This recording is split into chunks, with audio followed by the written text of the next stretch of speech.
Hello friends, कैसे हो आप सब। स्वागत है आपका आपके अपने YouTube channel study with Sohan के साथ। दोस्तों, उत्तराखंड लोक सेवा आयोग ने एक नया विज्ञापन जारी किया है। राजकीय दुग्ध पर्यवेक्षक एवं गन्ना पर्यवेक्षक परीक्षा 2023। तो दोस्तों, विज्ञापन जो प्रकाशन की जो तिथि है हमारी 14 दिसंबर। तो दोस्तों, आज के ही दिन हमारा विज्ञापन जारी हुआ है 14 दिसंबर 2023 को। और जो अंतिम तिथि आवेदन भरने की जो है वो दी गई है 3 जनवरी 2024 रात्रि 11:59 तो ये दिया है दोस्तों। अब जानेंगे इसके बारे में, अति महत्वपूर्ण जो निर्देश दिए गए हैं उनके बारे में जानेंगे कि इसके सिलेबस के बारे में जानेंगे और कितना वैकेंसी दिया है गन्ना पर्यवेक्षक में और दुग्ध पर्यवेक्षक में कितना वैकेंसी दिया गया है। तो दोस्तों, एक सुनिश्चित करें कि अभ्यर्थी यह सुनिश्चित कर लें कि ऑनलाइन आवेदन पत्र भरने की अंतिम तिथि जो है हमारी, जो अंतिम तिथि है वो हमारी 3 जनवरी 2024 तक विज्ञापन वर्णित अनिवार्य शैक्षिक एहता एवं अन्य एहताएं आवश्यक धारित करते हो। तो जो हमारा जो ये ऑनलाइन आवेदन जो भरने की अंतिम तिथि, इसका जो विज्ञापन में जो शैक्षिक योग्यता दी गई है दोस्तों, उसके क्वालिफिकेशन जो अहर होंगे वही इस फॉर्म को भर सकते हैं। तो इसके बारे में हम जानेंगे।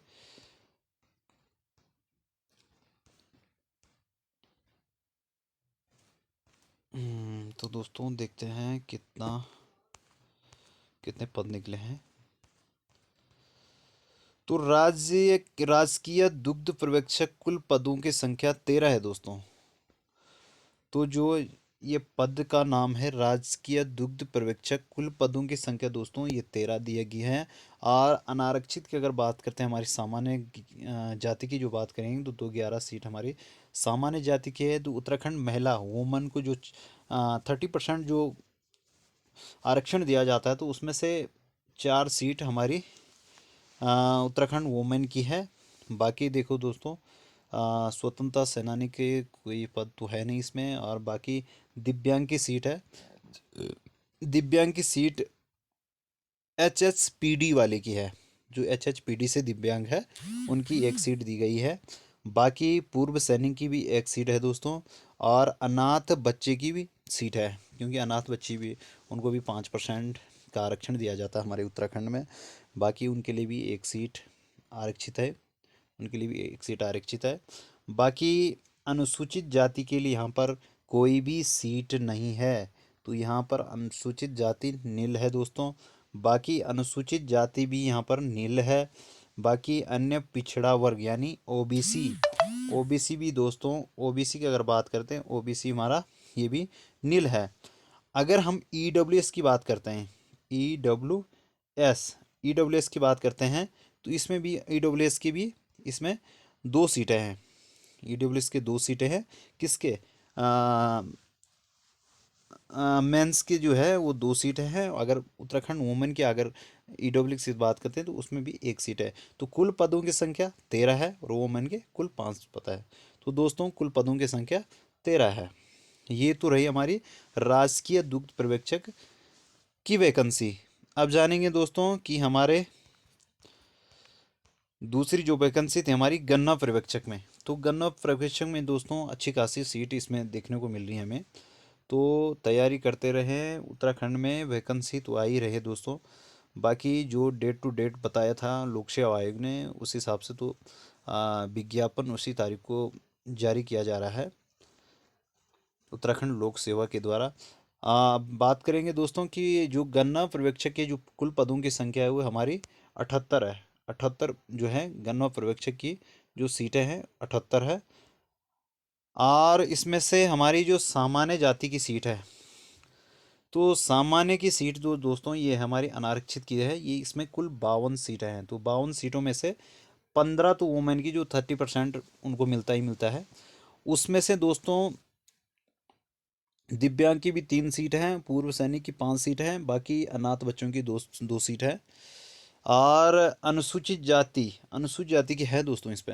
अनुसूचित जाति की जो गन्ना पर्यवेक्षक में, इसमें कुल 12 सीटें हैं और 4 सीट वुमेन की है, 12 सीट हमारे मैन की है।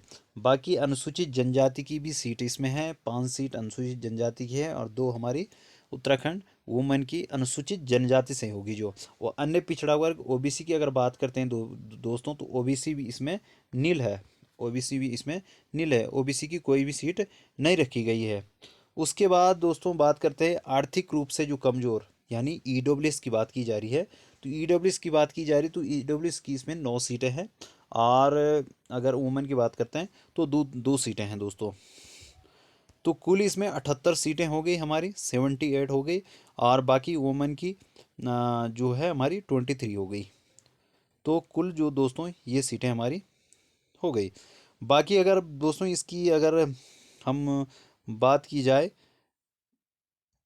जाए इसकी जो ये जो गन्ना पर्यवेक्षक की है जो, इसकी अगर बात करते हैं दोस्तों, हमारा जो क्वालिफिकेशन रहेगा, तो क्वालिफिकेशन दोनों उत्तराखंड गन्ना पर्यवेक्षक की जो क्वालिफिकेशन रहेगी अनिवार्यता माध्यमिक शिक्षा परिषद दोस्तों, माध्यमिक शिक्षा परिषद उत्तरांचल यानी उत्तराखंड इंटरमीडिएट कृषि सहित दोस्तों, इंटरमीडिएट आपका एग्रीकल्चर से होना अनिवार्य है। परीक्षा या सरकार द्वारा उसके समकक्ष मान्यता प्राप्त कोई अन्य परीक्षा उत्तीर्ण हो दोस्तों, या तो आपके पास इंटरमीडिएट एग्रीकल्चर से परीक्षा पास होनी चाहिए या किसी अन्य परीक्षा से उत्तीर्ण हो। नंबर 1 अनिवार्यता तो दोस्तों ये हो गई। दूसरी हमारी माध्यमिक शिक्षा परिषद उत्तराखंड हाई हाई स्कूल परीक्षा या सरकार द्वारा उनके समक्ष कोई भी अन्य परीक्षा उत्तीर्ण की हो। तीसरा दोस्तों, किसी मान्यता प्राप्त से कृषि में 2 वर्ष का डिप्लोमा धारक हो यानी रखता हो। एग्रीकल्चर से आपके पास दोस्तों किसी भी प्राप्त संस्था से, उत्तराखंड की कोई भी संस्था हो, उससे आपके पास किसी भी संस्था से एग्रीकल्चर में 2 वर्ष का डिप्लोमा होना चाहिए। ठीक है दोस्तों। और अगर अधिमान अर्हता की बात करें कि ऐसे अभ्यर्थी जो कृषि में स्नातक की उपाधि हो, यानी बी आपने एग्रीकल्चर से किया या बीएससी आपने एग्रीकल्चर से किया, अन्य बातों के समान होने से सीधी भर्ती मामले में अधिमान दिया जाएगा। और अगर दोस्तों अगर इसकी आयु सीमा की बात की जाए तो आयु सीमा 21 से 42 निर्धारित की गई है। 1 जुलाई से जो मतलब जो उसकी आयु की जो गणना की जाएगी वो हमारी 1 जुलाई 2023 से की जाएगी। और प्लस दोस्तों जो हमारा उत्तराखंड अनुसूचित जनजाति है, एससी हो गया और एसटी हो गया, तो इनको दोस्तों 5 साल की छूट दी जाती है। ओबीसी हो गया दोस्तों, इनको भी 3 साल की छूट दी जाती है। तो ये एक्स्ट्रा आप इसमें ऐड कर सकते हैं। बाकी दोस्तों ऊपर हमने एक चीज़ छोड़ दी थी कि राजकीय दुग्ध पर्यवेक्षक, इसकी क्वालिफिकेशन क्या है। तो दोस्तों इसकी क्वालिफिकेशन की अगर बात करते हैं हम, इसकी क्वालिफिकेशन की अगर बात करेंगे तो अनिवार्य शिक्षाता कृषि में कम से कम लगभग दोस्तों दोनों जो हमारे जो ये वैकेंसी निकली है, दोनों में एग्रीकल्चर से ही इसमें संबंधित रखता है। तो इसमें भी कृषि में कम से कम इंटरमीडिएट होना आवश्यक है। मतलब आपका एग्रीकल्चर से इंटरमीडिएट 12वीं पास तो होना ही होना है। किसी मान्यता प्राप्त से भारतीय दुग्धशाला यानी दुग्धशाला डिप्लोमा अथवा उसके समकक्ष या उच्चतर तकनीकी अर्हता रखता हो। या तो आपके पास दुग्धशाला वाला डिप्लोमा होना चाहिए या समकक्ष वाला होना चाहिए, या तो आपके पास इससे भी उच्चतर वाला तकनीकी डिप्लोमा होना चाहिए। ये तो रहा दोस्तों आपके ये रहा दोस्तों आपका दुग्ध पर्यवेक्षक के कुल 13 पदों का सीटें और इनका क्वालिफिकेशन। ठीक है दोस्तों। बाकी इसमें दुग्ध वाले में दूसरा एक अधिमान अर्हता वाला है, तो 6 महीने का जो है अनुभव भी रखता हो। इसमें भी आयु की गणना की बात करें दोस्तों, इसमें भी 21 से 42 है। बाकी इसका सिलेबस के बारे में बात करेंगे तो सिलेबस की अगर बात करेंगे दोस्तों, और जो अगर राष्ट्रीयता की बात, भारतीय होना चाहिए। और दोस्तों अब देखते हैं इसके सिलेबस के बारे में कि सिलेबस में क्या क्या दिया गया है। बाकी दोस्तों अगर फीस की अगर बात करते हैं तो फीस इसमें से अनारक्षित वालों को, अनारक्षित 150, और इसमें से प्रोसेसिंग, अब पहले पहले दोस्तों टैक्स वगैरह तो लगता नहीं था, अब जाके प्रोसेसिंग फीस विद टैक्स लग रहा है, तो 22.30 यानी 22 रुपये 30 पैसा। तो कुल जो टोटल फीस हो रही है दोस्तों 172 30 पैसा। तो ये रहा दोस्तों इसका जो है हमारा जो फीस लग रही है, फीस चार्ज हो रहा है। ओबीसी वालों के लिए भी 172 है, और ईडब्ल्यूएस 172 है, सामान्य जाति 172 है। बाकी अनुसूचित जाति और अनुसूचित जनजाति ये 82 दी जा रही है। और अनाथ बच्चों के लिए दोस्तों, अनाथ बच्चों के लिए कोई भी शुल्क नहीं है। तो साफ दिया है कि अनाथ बच्चों के लिए कोई भी शुल्क नहीं है।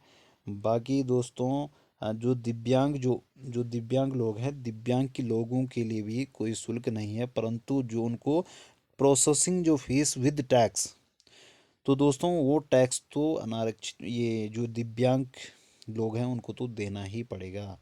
तो ये उन्होंने टैक्स का दिया है, बाकी जो एप्लीकेशन फ़ीस का जो चार्ज है वो नहीं है। ठीक है दोस्तों। बाकी सिलेबस के बारे में हम बात कर रहे थे कि सिलेबस,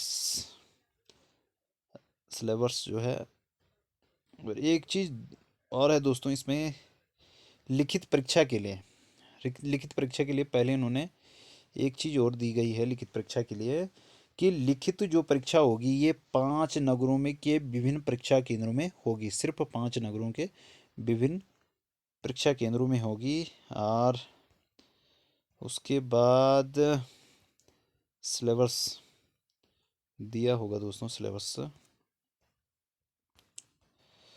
तो सिलेबस की हम बात कर रहे थे कि सिलेबस इसमें क्या रहेगा, कैसा रहेगा, सिलेबस की पूरी जानकारी देंगे आपको। तो दोस्तों सरकारी जो राजकीय दुग्ध पर्यवेक्षक हेतु जो परीक्षा थी, इसका जो पाठ्यक्रम है दोस्तों, ये हमारा सामान्य ज्ञान आएगा, सामान्य अध्ययन आएगा, तो दोस्तों सामान्य हिंदी आएगी। तो सिलेबस तो दोस्तों बढ़िया सिलेबस दे रखा है। बाकी आपकी तैयारी पे डिपेंड करता है कि आप सिलेबस को किस तरीके से हैंडल करता है, और सिलेबस को किस तरीके से तैयार करते हैं कि ताकि आपको जो एग्ज़ाम का जो निकलने का जो चांस है वो अधिक से अधिक रहे। तो दोस्तों इसमें ये जो सामान्य ज्ञान यानी सामान्य अध्ययन जीएस का जो पोर्शन है, जो जीएस से आपको कुल 40 क्वेश्चन पूछे जाएंगे, अधिकतम कुल 40 क्वेश्चन जीएस से पूछे जाएंगे। सामान्य विज्ञान एवं कंप्यूटर से संबंधित क्वेश्चन भी रहेंगे। भारतीय इतिहास और भारतीय राष्ट्रीय आंदोलन से भी संबंधित रहेंगे, इतिहास सामान्य जानकारी दी जाएगी। भारतीय राज्य व्यवस्था से संबंधित रहेंगे क्वेश्चन, और भारत के भूगोल और जनकी यानी भूगोल से संबंधित क्वेश्चन रहेंगे। और दोस्तों करंट अफेयर्स के भी क्वेश्चन पूछे जाएंगे, करंट के क्वेश्चन भी पूछे जाएंगे, समसामयिकी। और उत्तराखंड इतिहास तो दोस्तों पूछा ही जाएगा, और उत्तराखंड की संस्कृति पूछी जाएगी, उत्तराखंड का भूगोल पूछा जाएगा, उत्तराखंड का जो उत्तराखंड का आर्थिक और प्राकृतिक संसाधन पूछे जाएंगे। और दोस्तों इसमें से कुछ क्वेश्चन, 10-12 क्वेश्चन इसमें से आपके सामान्य बुद्धि परीक्षण यानी रीजनिंग के क्वेश्चन भी रहेंगे। तो ये तो रहा दोस्तों 40 नंबर का आपका सिलेबस। ठीक है। अधिकतम जो अंक होंगे दोस्तों ये 50 नंबर का होगा। प्रश्नों की संख्या जो होंगी, जो प्रश्नों की संख्या होगी दोस्तों ये 50 होंगे, और अधिकतम जो अंक होंगे वो 40 होंगे दोस्तों। ठीक है। उसके बाद हम आते हैं आपकी हिंदी में। तो हिंदी से कुल 10 क्वेश्चन ही पूछे जाएंगे, यानी प्रश्नों की संख्या 10 है दोस्तों, अधिकतम अंकों की संख्या 10 है। तो दोस्तों अगर हम हिंदी की बात करें तो हिंदी में क्या क्या पूछा जाएगा दोस्तों, हिंदी में आपके स्वर हो गए, व्यंजन हो गया, और व्यंजनों का वर्गीकरण हो गया, संज्ञा, सर्वनाम, व्याकरण, तत्सम हो गया, तद्भव हो गया, प्रत्यय, उपसर्ग, समास, संधि, पर्यायवाची शब्द, विलोम, वाक्यांश के लिए एक शब्द, मुहावरा हो गया, और लोकोक्ति हो गया, और विराम चिन्ह हो गया दोस्तों। तो नॉर्मल ही दे रखा है हिंदी में भी। बाकी आपके बाकी दोस्तों आपका जो 50 जो क्वेश्चन होंगे दोस्तों, 50 प्रश्नों की संख्या होगी। तो 50 50 100 और 10 110 क्वेश्चन होंगे पूरे हैं। तो नहीं, 40 क्वेश्चन हो गए दोस्तों, 50 ही हो गए, 90 और 10 ये वो हमारी हिंदी हो गई। तो टोटल 100 क्वेश्चनों का ये पेपर बनेगा। और आपका जो एक जो भाग 2 रहेगा दोस्तों, जो हमारा लेवल 2 का रहेगा, तो ये हमारा रहेगा आपका विषय आधारित। तो दोस्तों विषय आधारित रहेगा, विषय आधारित पे क्वेश्चन पूछे जाएंगे। तो ये पूछा जाएगा पशुपालन परिचय और नस्ल डेयरी पशुओं के लिए विशेषताएं। अधिकतम जो क्वेश्चन होंगे ये 50 होंगे। ये भी हमारे ऑप्शन वाले क्वेश्चन होंगे, वस्तुनिष्ठ प्रकार जिसे बोला जाता है। तो ये बाकी सिलेबस ये है दोस्तों, आप इसको देख सकते हैं पार्ट 2 को। ठीक है, एनिमल से संबंधित है। और तो गन्ना पर्यवेक्षक के लिए भी सेम है दोस्तों, दोनों के लिए सेम है। बाकी दोनों के लिए सेम सिलेबस, हिंदी और सामान्य ज्ञान तो सेम है। बाकी आपको दोस्तों पशु जो हमारा कृषि से, तो हमारा एग्रीकल्चर से संबंधित जो क्वेश्चन पूछे जाएंगे विषय से संबंधित, आपका जैसा आपका जैसा रशिया विज्ञान की विशेषताएं होगी, और आपका फसल से संबंधित हो गया आपका, और उर्वर से, खाद से, सिंचाई से, मिट्टी से संबंधित, ये सब एग्रीकल्चर से संबंधित आपको 40 क्वेश्चन पूछे जाएंगे। और बाकी दोस्तों आपको जो गन्ना पर्यवेक्षक में हो उसमें आपको दोस्तों एनिमल्स से भी क्वेश्चन पूछे जाएंगे। तो दोस्तों ये रहा आपका सिलेबस। आज की जो भी इन्फॉर्मेशन थी दोस्तों आपके साथ शेयर की है, साझा की है। बाकी ये आप प्रमाण पत्र होना चाहिए, अनुसूचित जनजाति या जाति का प्रमाण पत्र। तो बाकी ये रहा दोस्तों आज का जो भर्ती का नोटिफिकेशन था, ये आपको पूरी इस भर्ती की संबंधित जानकारी पूरी आपको दी है। आई होप दोस्तों आपको ये वीडियो पसंद आया होगा। तो मिलते हैं दोस्तों नेक्स्ट वीडियो के साथ, तब तक के लिए जय हिंद, जय भारत, जय